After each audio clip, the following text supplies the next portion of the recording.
La, aalis na naman yung adik sa computer shop. Saan pupunta yon?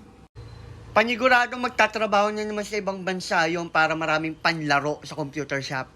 Lo, mamimiss ko na naman si Idol, yung maasim niyang tenga. Mamimiss na naman natin si Idol, mawawala na naman yung adik sa computer shop. Bihira na lang talaga maglaro si Jose dito, no? Hoy, alam nyo ba, engaged na si Jose, yung adik sa computer shop. By the way, congrats kay Jose. Kaya pala busy si Idol nung umuwi ng Pilipinas, nag-propose na pala. By the way, panoorin niyo sa YouTube. Ilang oras na lang sasampan na naman ng barko si Idol. Ang tagal nang hindi umuupo ni Idol sa akin Nanlalamig na talaga ako. Dati nag-overheat tayo ngayon nanlalamig na talaga. Mamimiss ko din yung kadugyutan ni Idol dati. Wala na, hindi na talaga dugyot si Idol. Seryoso na sa buhay. Aalis na naman ako ng Pilipinas. Grabe, mamimiss ko tong computer shop na to. Pero kailangan ko magtrabaho sa ibang bansa para sa magandang kinabukasan. Hay, ganyan talagang buhay. Grabe, mamimiss ko yung asim, amoy baktol na computer shop na to. See you next year. Hala, si Idol! Idol! Idol, sasamparan na naman ng barko. Mamimiss ko yung tenga mo, yung maasim mong tenga. Wala ka bang despedida dyan, Idol? Magpakain ka naman. Hoy, Idol, bago ka naman umalis ng Pilipinas, linisin mo naman ako kahit punasan mo man lang ako. Idol, yung chichirya mo, pulutin mo naman sa akin. Nilalanggam na ako Ilang taon na to sa akin, yung chichirya na to, makunat na. O paano, hanggang dito na lang muna. Magtatrabaho na ulit ako sa ibang bansa. Sasampa na naman ang barko si Idol para maraming panlaro sa computer shop.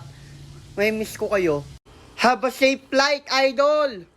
Mag-iingat ka sa biyahe, Idol Sobra ka naming mamimiss. Paalam, Idol! We love you! Paalam, mga Idol!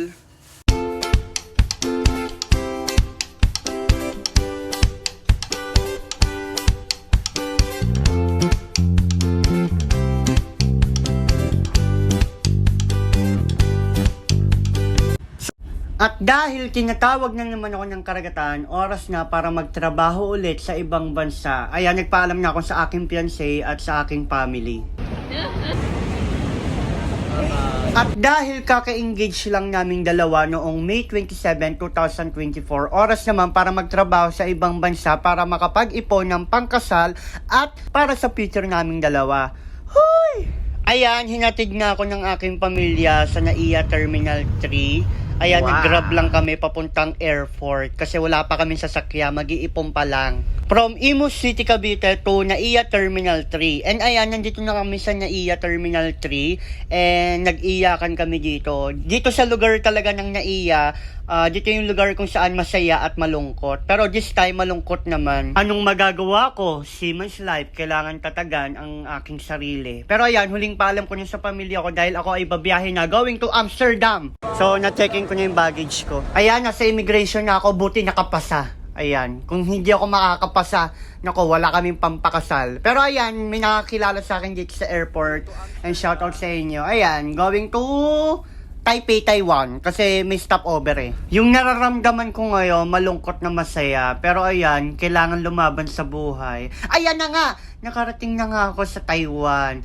Saglit lang kami dito sa Taiwan kasi nagpalit sila ng crew kaya umikot lang kami dito sa airport. And ayan, napakaganda talaga dito. And ayan, nakasakay na ulit kami sa aeroplano. Ayan, going to Amsterdam. Paggising ko, napakaganda ng lugar na to. Sa taas, parang nakikita ko na si Lord. Huy! Hindi ganon. Grabe, ang saya sumakay ng aeroplano kasi nakikita mo yung ganda ng ulap. Ine-enjoy ko lang sa ngayon yung ganda ng langit. Kasi pagbaba ko ng eroplano, bugbugan na naman sa barko. Ayan, ganyan talaga ang buhay ko. Buhay barko. Parang buhay daga yung buhay namin dito sa barko. Kaya lahat ng may pamilya na seaman, mahalin nyo. Dahil hindi talaga biro ang pagtatrabaho namin sa barko. Kaya ayan, hindi kami nang bababae dito. Trabaho ang inaatubag namin dito. And ayan, nakababa na nga kami dito. And naghihintay lang kami dito sa eroplano kasi na-delay.